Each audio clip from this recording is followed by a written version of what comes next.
Hey, slammed it. Hey, hit it out the park. Hit him with a strike. From the national anthem to the bottom of the night. I've been slammed it. Ego. Slammed it. Ego. Slammed it. Ego. Slammed it. Hey, you already know what's up.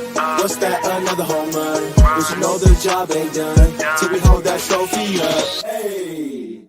What's up, everybody? Welcome to episode 464 of the Talking Friars podcast and YouTube show. Ben Fadden with you here. It is September 8th, 2023. Padres and the Astros, a three-game set in Houston, a three-city road trip about to get started for the Padres later tonight. Blake Snell's going to be on the mound, and I'll preview that series here in a little bit. But the main topic I wanted to hit on this show today was maybe a redo. Like I know this is hypothetical and this, AJ doesn't get a redo, but if AJ did get a redo at the trade deadline, would he have sold or would he have done the same thing and bought and tried to make this team a little bit better?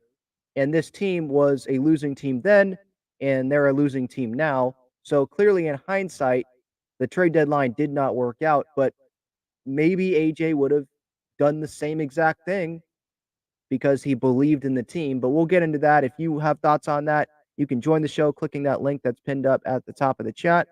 If you want to make sure I get your comment or your question about this deadline or anything Padres, anything, use that super chat button. Makes it very easy for me to see your comment, your question, and separates your comment, your question into a different category, supports the channel. So thank you so much to anyone that does that. Quick reminder, you can use my code Talking Friars for $20 off your order on SeatGeek, and check out Breaking Tea, Foco, Great San Diego Sports Swag, Padres, Aztecs, Wave with Breaking Tea. Click the link in the description. Same thing with Foco. Some great bobbleheads. If you miss out on some Petco Park bobbleheads, there's some there. Collectibles, apparel as well. Some great straw hats. So check those guys out there. And then obviously I'll tell you more about Gaglione Bros and Underdog Fantasy here in a little bit. But yeah, let's get started here with AJ Preller and his trade deadline. Before I answer if I think AJ would have done the same thing if he got a redo today, and let's say the deadline was maybe not, let's say the deadline was today, but let's just say he got a redo. Would he have sold or would he have bought like he ended up buying, right? Before I answer what I think he would do, I think it's important to go through what has happened at this deadline and some of the guys that AJ could have sold if that's what he was going to do at the deadline. Obviously, that's not what happened. But this is the moves that he made, obviously. Scott Barlow acquired him, acquired Garrett Cooper, acquired Rich Hill, acquired G-Man Choi, and also acquired a minor leaguer, I believe, in AAA, Sean Reynolds, I believe is his name. I could be slightly off on his name, but just from memory, that I believe is what his name is. And he could end up impacting the Padres at some point next season. He's in AAA. We'll see what happens with him. But the main guys, obviously, were Barlow, Cooper, Hill, and Choi. And at the time of the deadline, if those who are watching this show, listening to this show, you'll probably remember, I thought, hey, I like this deadline because, and again, this is important, because I knew that AJ was going to buy anyway. I knew that he was not going to sell. So that's why I was like, hey, they didn't give up any big prospects. I was okay with the guys that they gave up. And you make some depth moves. They needed some first base DH help, and it looked like that was what was coming in with G-Man Choi and with Garrett Cooper. Scott Barlow, you have an additional year of control there, and he improves the bullpen with Robert Suarez coming back. Still have Josh Hader, obviously, because you didn't sell Josh Hader. You weren't going to sell him at the deadline. And with Rich Hill, we weren't expecting him to be in this elevated role because Musgrove and Darvish go down after this, right? And it was like, oh, wow, okay, so now Rich Hill stepping into this role when he really should be like the sixth starter, spot starts. He shouldn't be starting every time out, but this is the role that has happened for him. He's come into this role because of some injuries, right? And now Waldron and Avila are pitching. So again, I was okay with Preller's deadline, like the moves that he made, because I knew that he wasn't going to sell. I was an advocate. I wanted AJ to sell before the deadline. I thought that, measuring what or deciding what the Padres should do on 3 games. I don't think the Padres decided it on 3 games, but it sure felt like, okay, the Padres were leaning towards not selling, and then they sweep the Texas Rangers right before the deadline, like a day before the deadline, couple days. That only, further cemented, okay, we're not gonna be selling. There's no way we're selling here. And they finished before the deadline with a 52-55 record, 3 games under 500. So, the talent that we thought was gonna be this World Series contending team that AJ constructed, right? This roster he constructed, they've already performed. They've already underperformed, that is. And they've already given him a significant sample size as to, okay, yeah, this isn't the team. Like, they've already shown we're not the team this year. It's just not going to happen. But AJ continued to believe in this roster. And I think it's because he didn't want to admit his failure at the deadline. He would have rather pushed it back to now, to the end of the season, and be like, hey, at least we tried. You miss 100% of the shots you don't take. At least we tried. I believe in the talent on this roster. They just didn't turn it around, and we got to be better next year. I think AJ just didn't want to admit his failure at the deadline. But what was best for the organization? I don't think it was keeping Josh Hader and Blake Snell. Again, the guys that they gave up, maybe some of them end up being big-time players. I don't think Alfonso Rivas is going to be a big-time player, or Ryan Weathers or Jackson Wolf. But Estier Suero, I think is his name, one of the guys they gave up. Maybe he ends up being someone. I'm not pissed off about the guys that they gave up. It's that they did something that obviously shouldn't have happened. Like, there were red flags all over the place saying, hey, AJ, no. Don't go by here. Come on, this is the team. You know that they're not going to go anywhere this year. And they wasted Blake Snell. They wasted Josh Hader. Josh Hader, a 1.13 ERA in 2023. Amazing. When he's been on the mound for the most part, he has been tremendous. He has been the Josh Hader as advertised, right? That big name, closer, great. I'm not complaining about his on-field performance. But since the trade deadline, he has pitched 7 2/3 innings. That is it. We're more than a month from the trade deadline. 7 2/3 innings. 9 appearances since the deadline. And one of those times was in a span he pitched 3 games in a row, which he has done just twice this entire season. So talk about wasting a guy that pitches once a week, twice a week, when you could have got something back that maybe could have helped you for next year, or given you maybe a top 10 prospect. Because teams out there that think that it was their year at the deadline, someone would have given you something pretty good, I think, for Josh Hader. You could have gotten something even better for Blake Snell, because this guy is a starter. And I think teams probably will give up more for starting pitching than they will for a reliever, you know? And Snell, 2.50 ERA. We know over 200 strikeouts. That's like third or fourth in baseball. I saw MLB put out a stat this morning on that. Spencer Strider, I think, is number 1. He's going to go win the National League Cy Young Award if he continues to pitch like this, right? He's the favorite, and I think he should be the favorite. He's pitching really well. You're telling me that AJ couldn't have gotten something significant back for Blake Snell? I'm not saying the Juan Soto trade package. Like, obviously not. And it's not like these guys were for multiple years of control to a team that was trying to get them. I get it. They were free agents at the end of the year. But they could have gotten something back, something significant back for those guys. And AJ decided to believe in this roster that he constructed, even though there was a big sample size, not just a month, not just a couple months, a big sample size, telling him, this is who we are. We're an under 500 baseball team. We're not a serious World Series contender. Don't go by. How about you don't waste Blake Snell's best year? You don't waste another year of Josh Hader in his prime. Don't waste that. Go set yourself up better for the future. Seidler, he loves you. You're probably keeping your job. So How about you set your own job up, if that makes sense, your own job up better, for the future. And instead, he does this, and oh my gosh, Scott Barlow, okay, one more year of control, shutouts in 10 of his last appearances. I'm fine with that move. Like, I was fine with some of the moves here. It was that they're wasting Snell and Hader this year. That's what bugs me. Garrett Cooper, 748 OPS in 25 games, but it obviously hasn't mattered that much. And, look where the Padres are at right now, still under 500, and he's a free agent at the end of the year. Was that worth it? Rich Hill, the guy is throwing batting practice, right? Free agent at the end of the year. And G-Man Choi, the guy has 0 hits, and he's gotten hurt multiple times. Once, the latest one was on a rehab assignment.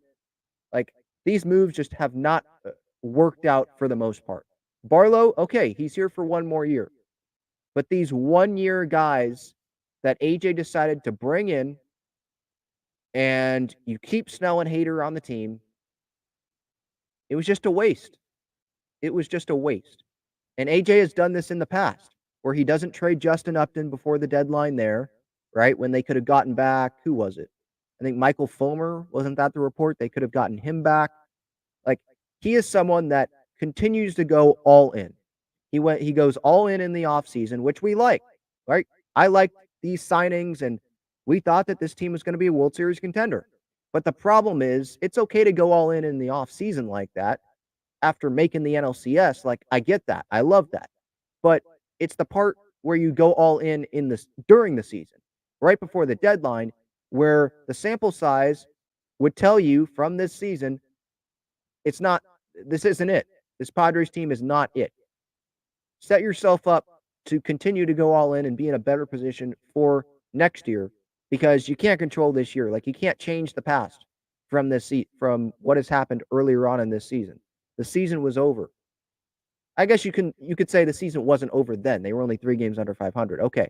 But I mean, at the deadline, I think we all realized that this team wasn't going to go to the World Series. And so if you're not going to go to the World Series, then what are you doing? Because that was the expectation going into this season, was World Series or bust, right? So if you're not going to do that, what was the Padres going to do? Let's say they make the postseason. They were going to barely get in, and maybe, well, if they got in, they would have been playing good baseball, so maybe they would have been able to go on a run. But I think most of the fan base, again, they just didn't see that happening. And that was more than a month ago at the deadline. And look at where the Padres are at now. And so that's one of the things with AJ. And Seidler had to be involved, obviously, in those conversations. Those are some negatives about people who run this franchise, is they go all in, and then they continue to go all in at the same time.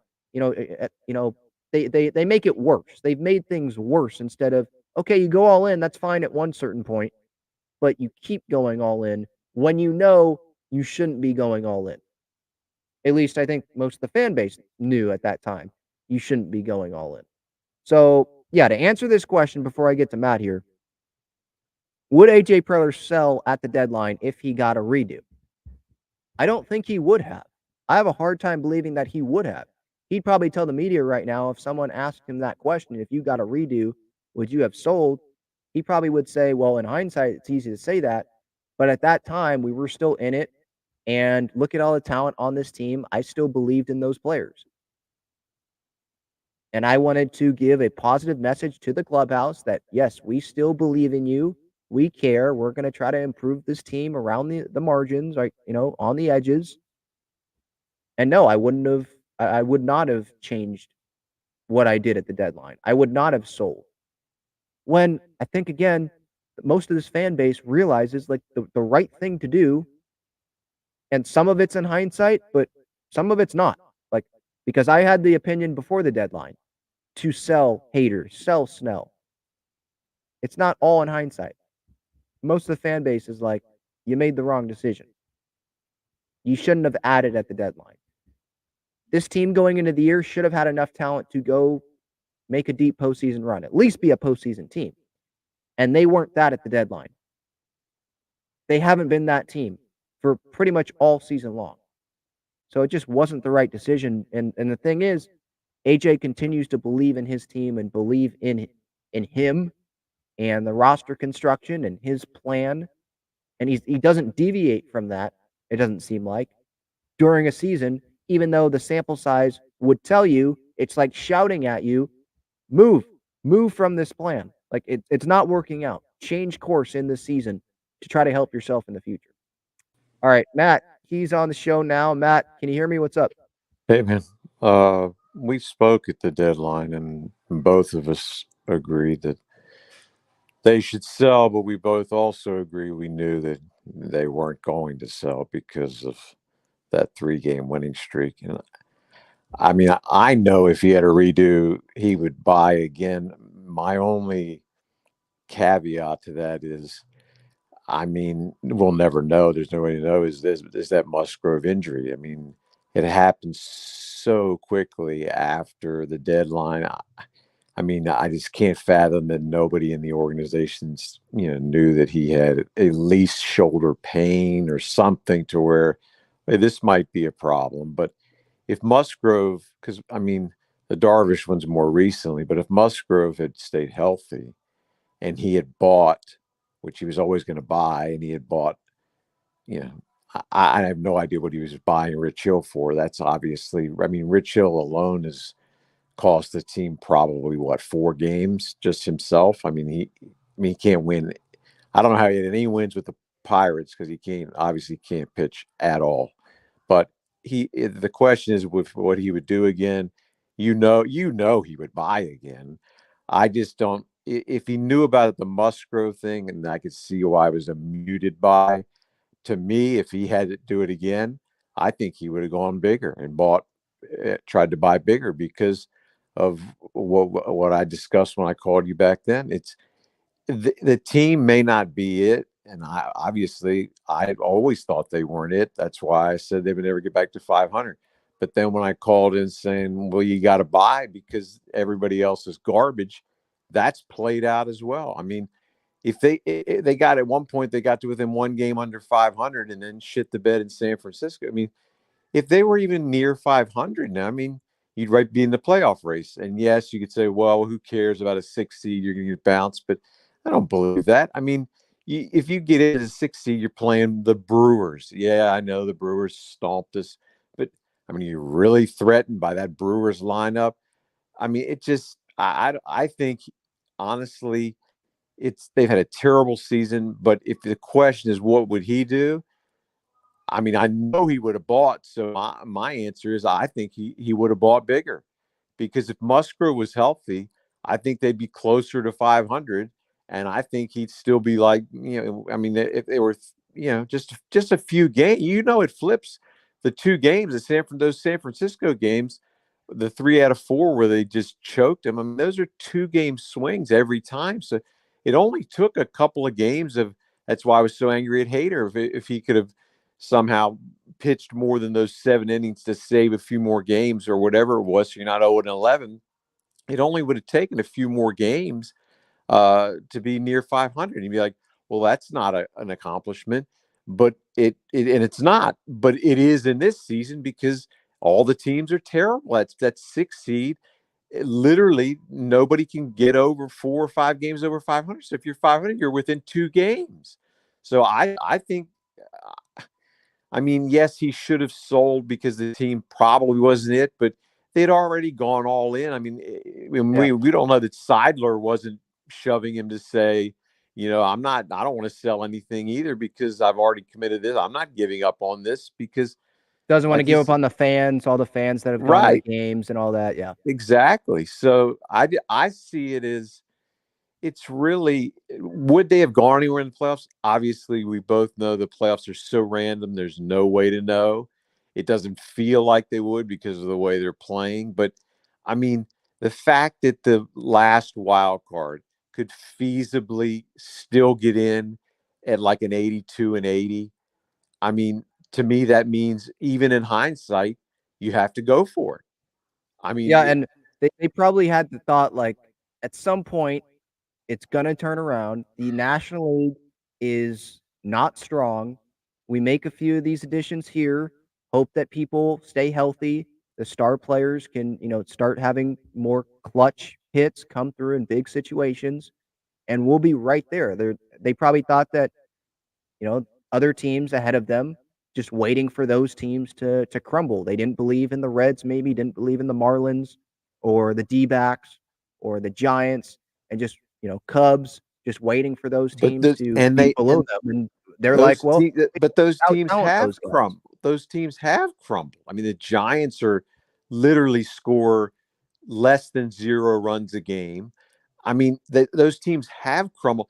I don't know what the Padres record is off the top of my head from the All-Star break, but if they would have just played, I mean, they didn't even have to play good. If they would have just played a couple games over 500, they would be a few games out with a real shot. That's what I mean. Like, it's not, Yeah. I'm not even saying, like, they didn't even have to play. It's not like, well, from the All-Star break, if they would have gone whatever 24-8, all they would have needed is just a few games over 500 from where they were, and they'd Yeah, be look, I mean, the Giants right now, I'm looking at the standings. They're 70-70. They're only 2.5 right. out. Like, they're right there. Exactly. Yeah. Exactly. So if the Padres had just played 2 to 3 games over 500, they'd be a game and a half or two. So it would have actually been the right call to buy, as stupid as it sounds, because you feel like, well, they're not going anywhere in the playoffs. But obviously, it's a completely different. The pressure ratchets up, different guys. I never, I always go back to the Eddie Rosario of the Braves, who carried that. It was a nobody that carried them on their way to the title in one of the series. And you just never know once you get in. And so it doesn't feel like it because they've really played so poorly. But I still say he would have bought, and I'm actually disappointed that he just did the fringes. I know a lot of the guys, there's not a lot of spots open, but getting Rich Hill and G Minch, I mean, you just knew that there was nothing there. I don't, it just, But I think that he was a little smart with kind of realizing, like, is this team worth going, like, fully all in, making a huge move? He doesn't want to give up the top prospects because he knows at some point those guys are going to have to come up. And again, I just don't think he wanted to admit the failure, didn't want to, give up on August 1st. I completely agree with that. I just never know about that the Musgrove thing happened so quickly after that. I would love to be a fly on the wall to know if they had any, like, inkling that there was a chance that he could be literally shut down, because I just can't fathom that happened. I think it happened like within 2 days after the deadline, that he was like, "Oh, I got shoulder pain. I'm going to miss the next start, but I'll be back." I just can't imagine that pop the luck of that, like, right after the deadline. I would love to know if they knew, and that's why he was muted at the deadline. Yeah, yeah, and I'll never know. I'm really curious about that. yeah, and maybe, well, we know Musgrove, he's tough, he's a competitor, so maybe the Padres thought, yeah, he'll fight through it. He'll Yeah, find a way to go, yeah, and so they just, let's just go get some depth. Musgrove will be fine. Obviously, we're anticipating this Darvish stuff, and obviously everything has gone wrong essentially. Like, yeah, there's been injuries to position players, and they're not playing well on top of it. yeah. All right. Well, I haven't checked in a while. I'll just call, and it really has been just a dog-ass season. I mean, Yep. it's just Yes, it has. Yep. All right. so. Appreciate you, Matt. All right, Have buddy. have a good one. All right. All right, quick break, and then I want to get to a report that is out about the Padres and something that they could have maybe have done at the trade deadline. Check out Gaglione Bros' famous cheesesteaks and garlic fries on Friars Road. You can visit their website, gaglionebros.com, for their entire menu and enjoy their cheesesteaks and fries at Petco Park and Snapdragon Stadium as well. All right, so there was a report out from Ken Rosenthal and Will Salmon. I believe he's a beat writer for either the Mets or D-backs. I think it's the Mets. And this was in the Athletic, obviously. It's the Athletic. The Athletic. And Ken Rosenthal, I'm pretty sure it's Ken Rosenthal that's saying this. Maybe it's Will Salmon. Padres had serious interest in acquiring Tommy Pham. And there were other teams in this. I want to be clear about that. It's not like it was just them only saying, oh, the Padres had serious interest and the Padres couldn't get a deal done or anything like that. Here's the full thing. During the weekend before the trade deadline, Pham learned that 5 teams held serious interest in acquiring him: the Minnesota Twins, New York Yankees, Los Angeles Dodgers, Tampa Bay Rays, and the San Diego Padres. Obviously, the Rays and Padres, those are 2 teams Pham has played with.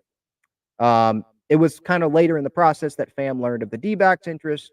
He obviously ends up getting traded there, and he learned of the Padres' interest because he just asked Billy Epler, the Mets GM, and because he's someone that loves transparency. And so, yeah, Padres had serious interest in Pham. And when I look at that, maybe there's some fans that are like, oh, no, heck no, I don't want Tommy Pham here. And I'm not the biggest fan of Tommy Pham. You know, the incident, the collision with Ha-Sung Kim, and I think he was yelling at Bobby Dickerson for it and stuff like that. And the whole Luke Voigt situation last year where he was like threatening to go fight Luke Voigt because he knows someone in San Diego.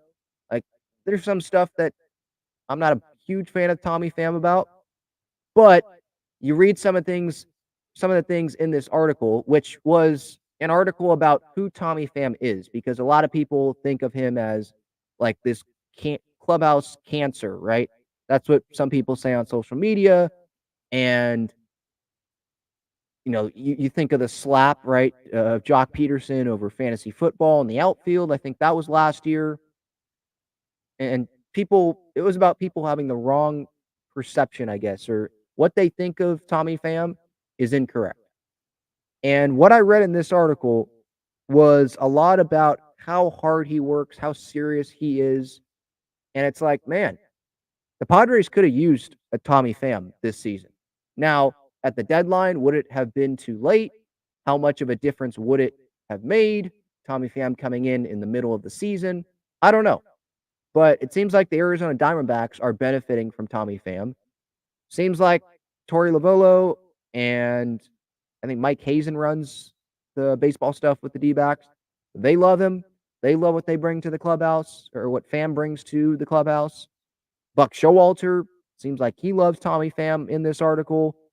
And so it's like maybe he would have made a difference in the middle of the season. Now, I know there's a lot of players that are already familiar with Tommy Pham. Maybe players gave an opinion to AJ Preller and were like, yeah, don't really feel like we need Tommy Pham or don't want Tommy Pham. But AJ, we know because of reports, like AJ, he really does like Tommy Pham. And it's pretty obvious why. Like the work ethic, how serious he is, how much he wants to win based on these quotes here. It's pretty obvious why AJ likes Tommy Pham. And as a baseball player, this article makes me want to like Tommy Pham more because of how hard he works. There's reports about Dennis Lin just wrote a piece about Ha-Sung Kim, and in that was Ha-Sung Kim spends more time in the cage than pretty much anyone other than Tommy Pham. That was in there. So he shows up. Bobby Dickerson, who was the infield coach, obviously with the Padres, he says, Tommy, he shows up with one thing on his mind every day, and that's winning a baseball game. Good teams, they win the free 90 battle. Francisco Lindor said of Tommy, day in and day out, he works as hard as anybody I've seen in my career, to the point where I told him before he left, hey, man, thank you for teaching me how to work hard again. That's Francisco Lindor, a guy that is making a ton of money, like the face of the New York Mets, right? Shortstop for the New York Mets. Thank you for teaching me how to work hard again. Now, for Mets fans, that might be a red flag, and Mets fans might be pissed off at that. Like, why is Lindor thanking Tommy Pham for teaching him how to work hard again? You're not working hard and you're making all this money? Like, that's a bad look.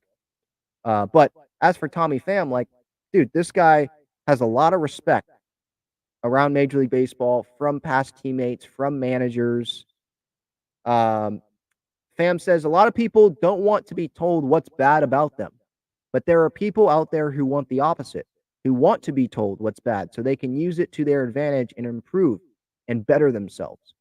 And if I was in one of those players' situations and I could be told what I am bad at and how I need to improve, what I can do to improve, I'd rather take that route than take the route of, no, no, no, don't tell me what I'm doing wrong. Just tell me everything that I'm doing right.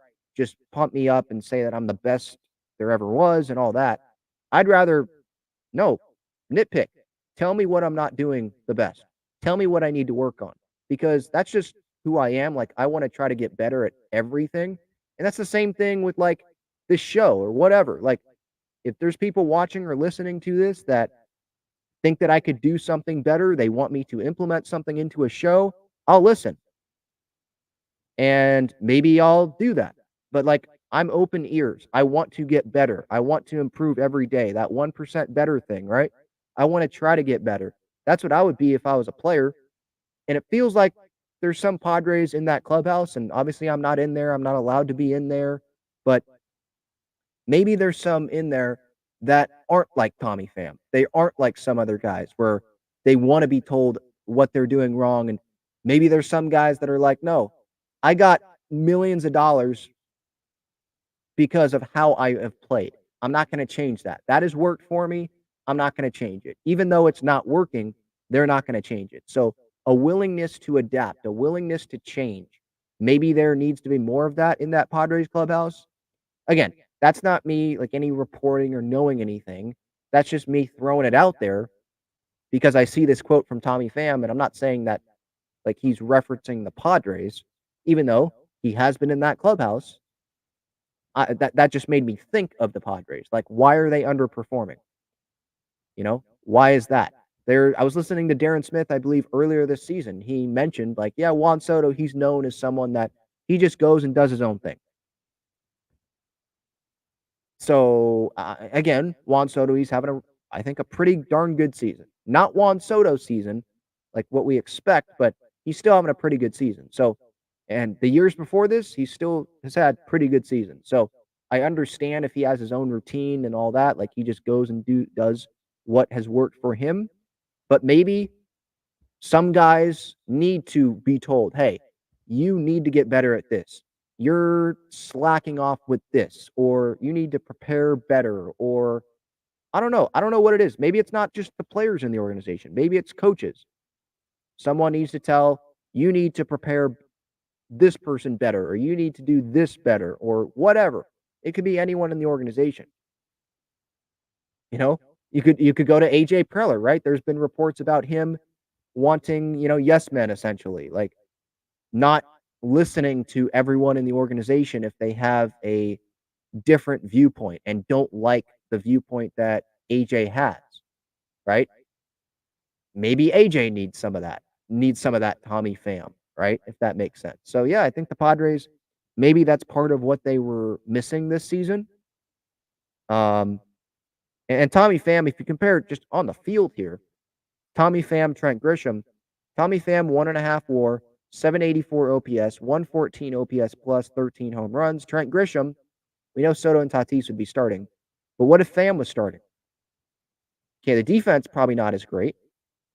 Grish has a 2 WAR, Grish 668 OPS, so Pham, the better offensive player. Grish 88 OPS plus, Pham 114, 12 home runs for Grish, 13 for Pham. So not a big difference there, obviously. I think that was before last night, and I think Pham may have homered a couple times, so he has a little bit more of a lead on Grish there. But you're probably getting the better offensive player. And I'm not saying Grish doesn't want to win. Like, I'm fine with Grish being on the roster, but if you want more offense out of your outfield, you probably want to have Tatis go to center field and bring someone else in that is better offensively than Trent Grisham.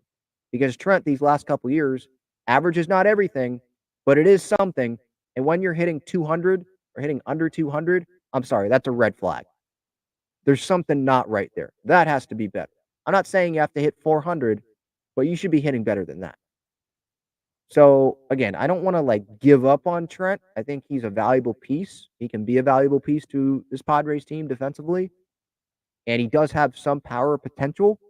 And when he does hit the ball sometimes, I mean, he hits it hard. But, I mean, you're weighing Pham and Grish. Who's the better offensive guy? Tommy Pham, at least this year. So we'll see. I think Tommy Pham might be a free agent at the end of the season, so we'll see if the Padres make a go at him. Now, would he want to come to the Padres? Because we know he has been very critical of some Padres fans. And sometimes he is in the right of being critical of Padres fans and what some people have said and all that, right? Like, okay, yep, there's some things that I disagree with, but does he want to come play for a fan base that he has been critical of? You know, I don't know if he would want to. And as a free agent, he has that decision to say, okay, I'll go or not, right? But AJ, he likes Tommy. And based on these quotes and the reporting there in that article from Ken Rosenthal and Will Salmon, Padres were interested. So we'll see if their interest continues in the offseason. And it seems like Pham is a positive clubhouse guy, not a clubhouse cancer. That's what it seems like from that article. All right. Another thing I wanted to hit on, Eggy Rosario, Jerks, and Profar, they're being called up ahead of today's series opener against the Houston Astros. I did a reaction video on that on YouTube, so if you want to get my full reaction, you can go watch that. But for the podcast audience, want to give some of my reaction here as well. For anyone that missed that, I want to give some of that as well. Look, Profar and Rosario, that's not like something that's going to make them go win 20 games in a row or anything, obviously. But I think that it can only be positive. Like, what? This is going to be negative, them bringing Profar and Eggy Rosario up? Profar, I think he should have already been on the roster. What's the point of him having some El Paso at-bats when the season's already over? You know, what's the point of that? And Gamble, he got DFA'd. Gary, he got hurt. So obviously, I would assume Rosario and Profar, they're just taking those two guys' roster spots. So I don't think Manny's going to get shut down today. But that was like my initial thought because I see, oh, by the way, Padres, they literally just announced this. They just announced the roster move. So anyway, I didn't think that Manny was going to get shut down today, but there's a lot of infielders on the roster. Okay. These are the moves. Padres have selected the contract of Jerks and Profar from AAA. They have recalled Eggy Rosario from El Paso. They have placed Gary Sanchez on the 10-day IL retroactive to September 7th, right wrist fracture, and transferred Alec Jacob to the 60-day IL. So I forget what IL Alec Jacob was on, but does that open up a 40-man roster spot? Because he's on the 60-day now with Jacob? Maybe? Because Gamo's DFA'd. I think Glenn Otto was the dude's name from the Rangers. He's in the organization now. He's in AAA. So no one is going on the IL except Gary Sanchez, according to the Padres. I guess they can make another move before today's game, but usually they all announce the moves at the same time. So I'm hoping that Manny, some people disagree. They're like, no, he can gut it out. He's getting paid millions of dollars. The fans go to see Manny play. You play the rest of the year. You play another 20 games, whatever it is, right? But I'm looking out for the future, and I want Manny shut down when the Padres are mathematically eliminated. He probably should already be shut down because they're not going anywhere, like the season's over. But I get it. If the Padres are waiting till they get mathematically eliminated and they don't want to give up until they literally can't make the postseason, okay. But Manny, obviously, he's playing through pain. He's not playing third base. He's only DHing. So there's obviously something up there with the elbow. He's probably hurt somewhere else as well that we just don't know about because he plays through injuries, right? And I respect him for that. But when you're not playing for anything now, I mean, at what point is too much? Like, just shut it down. Like that's the right thing to do, I think. And if some fans are upset, like, oh, we went to this game, we wanted to see Manny play. Okay, yeah, I get you would be disappointed by that. But hopefully next year at this point in time, Manny will be playing on a contending Padres team who is going to the postseason. And they can make up for that hopefully next year. Because this year is just not going anywhere. But yeah, Profar, where would he play? Would they just have, Manny's DHing. Would they put Profar at first? Would they put him at second? put him at third. Edgar Rosario can play third and second, I believe, as well, because Manny's going to DH till they're mathematically eliminated, I would think. Then once they're done, maybe Manny gets shut down. Do you move Soto to DH? And then you put Profar in left for the rest of the year? Do they use this as a time where Profar plays right or left? Soto plays right, maybe? Whatever. One of the corners. They have Tatis go play center, have Grish sit on the bench, test Tatis out in center field, see how it works out. Maybe if they want to move him to center field for next year, give him a head start on that. Or maybe Profar just sits on the bench. He's just a bench piece, him and Eggy Rosario. Maybe that's what it is. But I feel like the best thing is to shut some of these guys down here, and you just have Profar go play. And Eggy Rosario, last guy on the bench. If he needs to play, you can play him, whatever. But yeah, that was news that happened yesterday, actually. Kevin Acee reported that yesterday. Profar and Eggy Rosario going up to the big league squad ahead of their 3-game set against the Houston Astros. Talking about the Houston Astros, holy cow. This Astros team is hot offensively. Plus 122 run differential this Astros team has. They scored 39 runs in their last 3-game set against the Rangers. They had an off day yesterday, so maybe they cooled down a little bit. But almost 40 runs in a 3-game stretch. And by the way, they were facing Max Scherzer in one of those games. So probably not going to be easy. If Blake Snell can shut down this Astros lineup, that only further improves his Cy Young case. Because the Astros are the hottest team in baseball over the last, few games here, right? So Friday today, we got Snell against Hunter Brown, 5:10. That is an Apple TV Plus game. So I'm already getting ready for complaints and where's the Padre game and all that. Apple TV Plus. That's where it's at. I think if you're watching it actually on a TV, there's a setting. I haven't done this, but there's a setting where you can put on Jesse and Tony on the radio and have them call it. Like it gets synced up automatically. You don't have to go do it yourself. And they'll call the game. You don't have to listen to the Apple TV broadcasters, right? And you get the great camera angles and all that. So there's that. Saturday, Seth Lugo against Christian Javier. That's going to be at 4:10. And then Sunday, 11:10 our time. It's going to be JP France for the Astros, and there is no starter announced for Sunday. Maybe it's Rich Hill, maybe it's Matt Waldron. Nick Martinez was mentioned by Bomel, not yesterday, on Wednesday post game about maybe he starts on Sunday. So we'll see.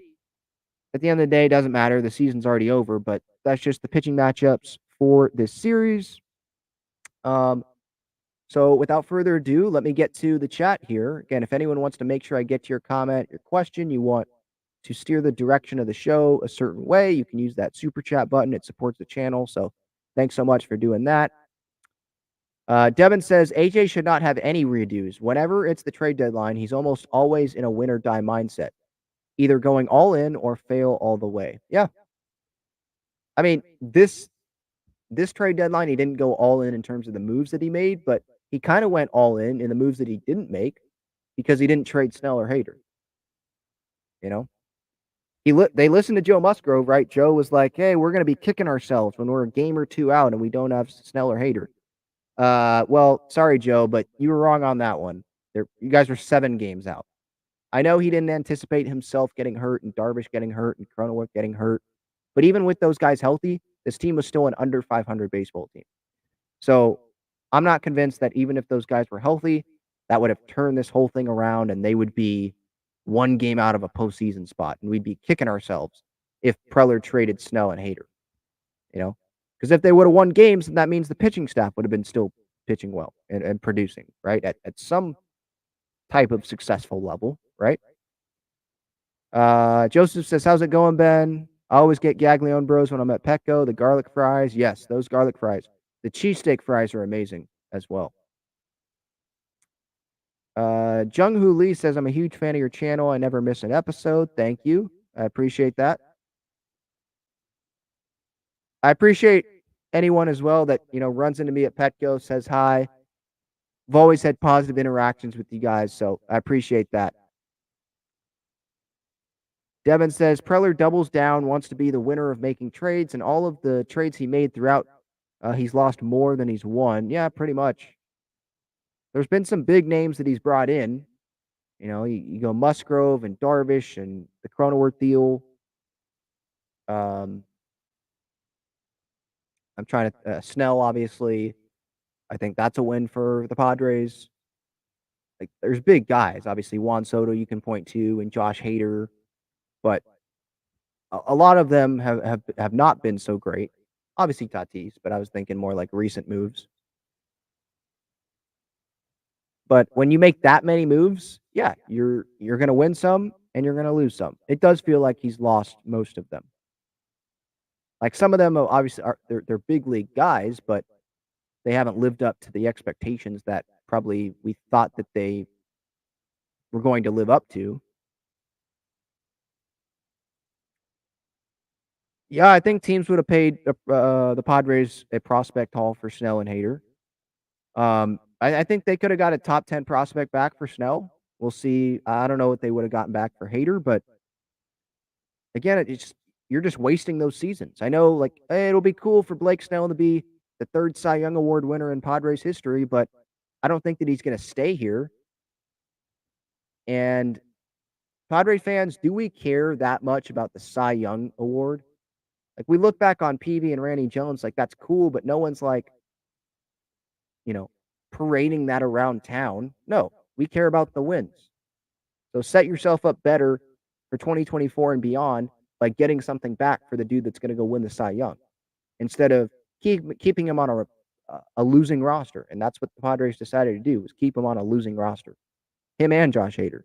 And they're using Josh Hader for once a week, twice all year. He's pitched 3 days in a row. Like, what are we doing?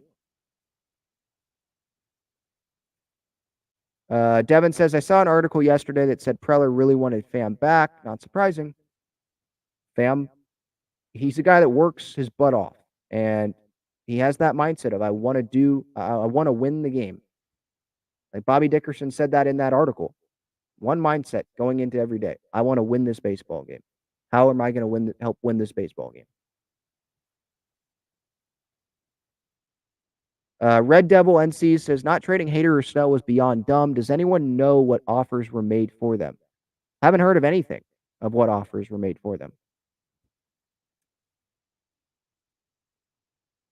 Jung Hoo Lee says, Tommy Pham is great, but got anger issues. Okay, maybe, but better offensive player than Grish this year. And there would have been some accountability in that clubhouse. Maybe there hasn't. Well, I mean, Musgrove, multiple times this season, he has mentioned the urgency. And again, maybe it would have been too late if Pham was acquired at the deadline, but what if Pham was here from the very beginning this year? Do you think that he would have allowed this Padres team to just sit back and be like, no, it's okay, we'll turn it around? I feel like he would be someone that would get pissed. Excuse me. Someone that would get pissed and, have some accountability in there. It's like, no, we got to turn this crap around. This isn't working. We can't just sit here and think that our talent is going to turn it around. We got to go put in the work. I think Tommy would have said that. Maybe there wasn't enough people saying that. Or maybe some thought it and just didn't say it. Or some people said it. Like Musgrove, I think he was talking to Marty Caswell over the last homestand.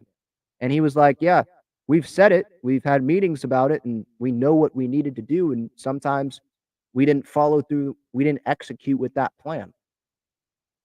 That's a problem. So you talk about it. You know what you need to do.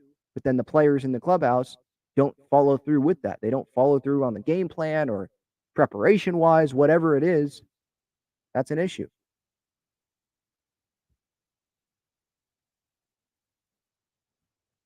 Continuing to go through the chat here. JD's third says, Manny's always pissed. No one respects him anymore. He hasn't won anything. Xander's a 2-time World Series champion and is now the leader. Nando looks up to X. I mean, no one respects him anymore. I think you kind of have to be in the clubhouse to think that. And from everything I've seen on the field, feels like people respect Manny. And players in that clubhouse, I think it was going into this season, they were calling him the captain of the team.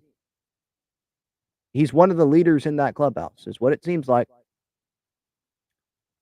Seems like he's liked among players in that dugout. So maybe there's some people that don't like him, but it's hard for everyone to like someone, in this day, right? Someone's not going to like you. That's just how it is. And you just have to move on with that. You just have to accept that. Maybe they don't like him because I don't know why. Maybe they don't like him because maybe he tries to get in on someone, and maybe he tries to make some people accountable or calls people out. Wasn't it last year where he called out Profar in the dugout, and that was a big deal? Obviously, 2021 with Tatis, not about you, stuff like that. So maybe some players don't like him because of that. I don't know. And Manny is always pissed. I mean, it's kind of hard for him to be smiling and be all happy when the team's not making the postseason this year. And he's one of the main reasons why, right? Like, what, you expect him to be smiling ear to ear all the time? I don't want him to be smiling ear to ear. I want him to be pissed off, right? Isn't that what we want to see? We want them to be pissed off.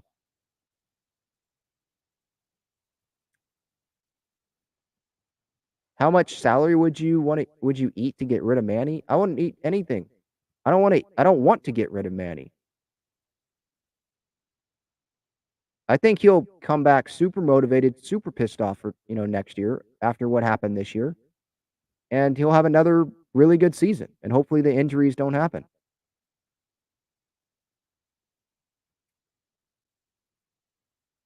All right. I'm going to get to one other sports topic here, San Diego sports topic, or maybe a couple. Yeah, I'll get to a couple here. So, San Diego State, they've got a big matchup upcoming this weekend, Snapdragon Stadium on Saturday, big CBS game against UCLA. UCLA, they won their first matchup against Coastal Carolina in week 1. Obviously, San Diego State, they played 2 games. They beat Ohio. They beat Idaho State. There's been some things where it's like, okay, that area needs to improve. They've got to get the passing game going. Jalen Maiden, there's been some bright spots, though, there with Jalen Maiden. First week 0 for them with the passes to Mark Redmond. And then last week, using his legs, like there's positives there. But there's also some things where Aztecs fans are going to be worrying a little bit because the amount of points that were scored last week from Idaho State probably wanted the defense to show up a little bit more. And you obviously have UCLA coming in, and that's obviously a bigger name school, Power 5 conference, and you're like, okay, they're going to have to play a lot better if they're going to want to beat UCLA. And maybe San Diego State was saving some things for UCLA this week because they thought, yeah, we'll beat Idaho State, we'll beat Ohio, and they ended up beating them. So we'll see what happens, but it's going to be an interesting matchup, and I don't think this is a must-win game for San Diego State because are their eyes set on going to the college football playoff? No, like even if they were undefeated this year, they probably wouldn't go, right?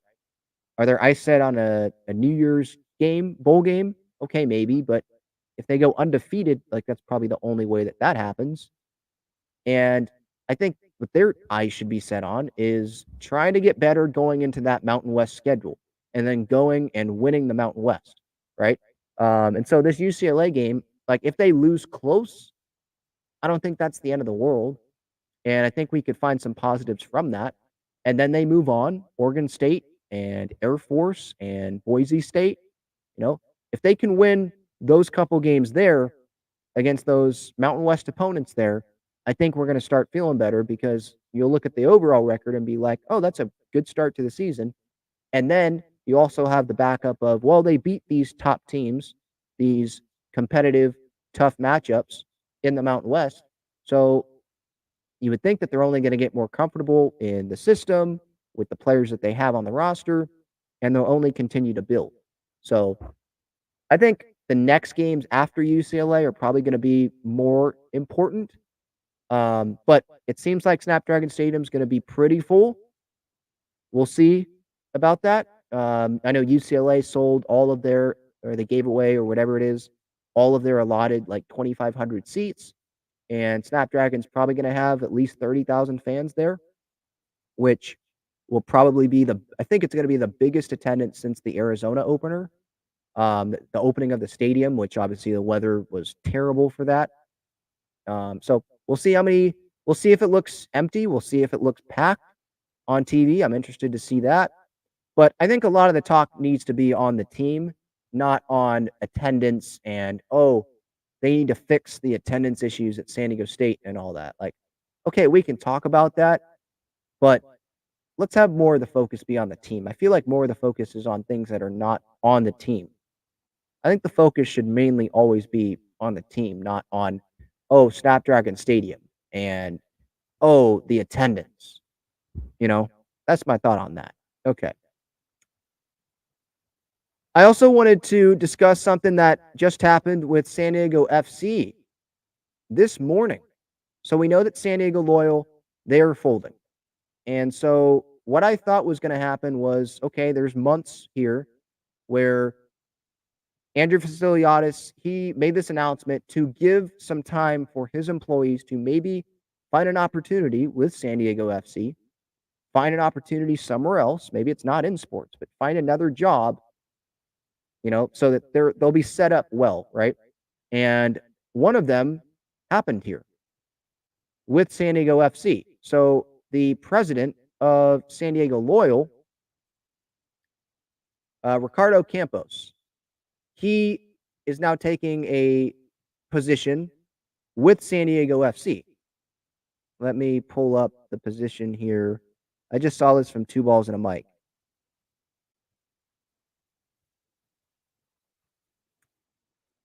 Okay, this is actually from San Diego Loyal right here. They released this.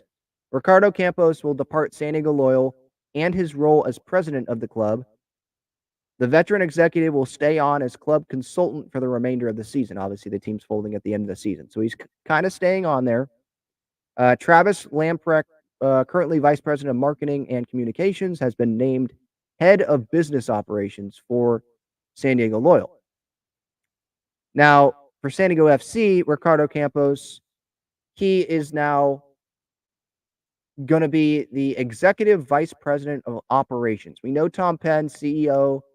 He is like the big guy there, like running things, right? But now there's going to be Ricardo Campos, and I think the big role here is like he knows San Diego more than Tom Pham and can help. I don't know what this role like entails here, executive vice president of operations. He's probably familiar with how things are run in San Diego more. But I think this is a smart move, San Diego FC, I think it's best, like I said, when San Diego Loyal folded, the best thing for them to do is to give people working with San Diego Loyal the opportunity, if they want it, to come work for San Diego FC. Some might not want to because they hate San Diego FC and because of what they did to San Diego Loyal and all that. But the least that they can do is give the opportunity to people like Ricardo Campos to come in and work for the organization. Because these people that were working for San Diego Loyal, it seems like they love San Diego and they really do care about the soccer in San Diego. And so, if you want to get off on the right foot here, and some would say that they haven't, but, I still want to give them a chance here, especially, going into the, at least probably through the first season. And if I can help that, then I probably want to help that as well. I want to give them a chance. These are steps in the right direction. These are some good things that are happening here.